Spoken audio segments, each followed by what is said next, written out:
Farmers are very busy right now out in the fields, and sometimes it's nice to have maybe something to eat on the go. And we're going to learn about a recipe that might fit that bill. Joining me now is Paula Peterson. And Paula, you're with CommonGround, and you have a recipe that might be good for this time of the year. It is. This is a recipe. It's a pecan pie bar. So instead of having your actual pie, you can just cut it up into slices. This is my Aunt Barbara's recipe she sent to me. It's pretty quick and easy to make, and you can make a lot of variations on it. I decided this morning I probably needed to change it up a little bit, but you've already got the recipe. So what you do is you make a crust using part of a cake mix, butter, and eggs.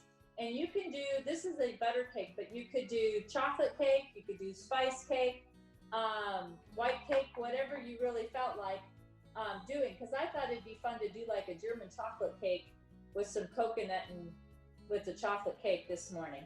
But you bake the crust first for about 15 minutes, and you've kept back about 2/3 of a cup of your cake mix.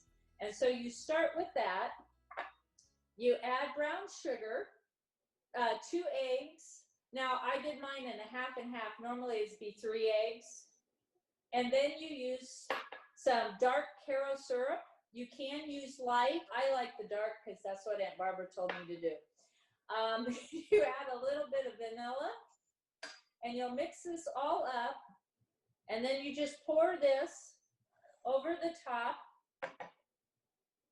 of your baked shell. And then you sprinkle it with your pecans.